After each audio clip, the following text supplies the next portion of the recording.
السلام علیکم ورحمۃ اللہ وبرکاتہ۔ محترم بھائی نے یہ لکھا جی، کہتے ہیں جی ایسی کوئی حدیث ہے جس میں یہ آتا ہو کہ جہنم کی گرمی حمام کی گرمی جیسی ہے؟ نہیں بھائی، ایسی جھوٹی روایت موجود ہے، سچی روایت نہیں ہے۔ ہمارے علم کے مطابق جھوٹی موضوع باطل قسم کی من گڑت قسم کی روایت ایسی آتی ہے جس میں واقعی وغیرہ موجود ہیں، یعنی کذاب راوی ہیں اس میں، اور اس کی تحقیق اور تفصیل جو ہے وہ آپ شیخ البانی رحمۃ اللہ علیہ کی سلسلہ ضعیفہ کے اندر 7091 نمبر پر دیکھ لیں جی، وہ جھوٹی روایت ہے، باطل مردود قسم کی۔ السلام علیکم ورحمۃ اللہ۔ السلام علیکم ورحمۃ اللہ وبرکاتہ۔ محترم بھائی کا سوال ہے جی، وہ حدیث کا حوالہ اور تحقیق چاہیے جس میں آتا ہے کہ قیامت کے قریب آدمی صبح مومن ہوگا، شام کو کافر بن جائے گا۔ اچھا جی محترم، یہ صحیح حدیث آتی ہے، بالکل صحیح، مسلم شریف کے اندر یہ حدیث موجود ہے۔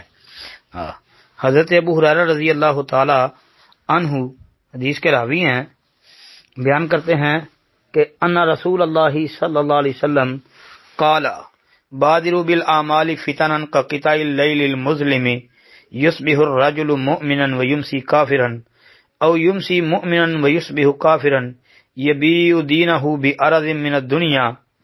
جی یہ صحیح مسلم کے اندر 118 نمبر پر یہ روایت موجود ہے، بالکل صحیح ہے۔ اس کے علاوہ یہ مسند احمد کے اندر بھی آتی ہے، سنن ترمذی میں بھی موجود ہے 2195 نمبر پر۔ امام ترمذی رحمۃ اللہ علیہ نے بھی اس کو ذکر کیا ہے کہ نبی علیہ الصلوۃ والسلام نے فرمایا بادروا بالاعمال فتنا كقطع الليل المظلم يصبح الرجل مؤمنا ويمسي كافرا ويمسي مؤمنا ويصبح كافرا يبيع احدهم دينه بعرض من الدنيا۔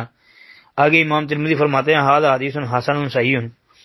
جی روایت تو بالکل صحیح ہے۔ مطلب اس کا کیا ہے کہ نبی علیہ السلام نے فرمایا کہ تم لوگ نیک اعمال کی طرف جلدی کرو ان فتنوں کے خوف سے جو سخت طریق رات کی طرح ہیں، جس میں آدمی صبح کے وقت مومن اور شام کے وقت کافر ہوگا، شام کے وقت مومن اور صبح کے وقت کافر ہوگا۔ دنیاوی ساز و سامان کے بدلے آدمی اپنا دین بیچ دے گا۔ جی یہ صحیح حدیث ہے جی۔ السلام علیکم ورحمۃ اللہ۔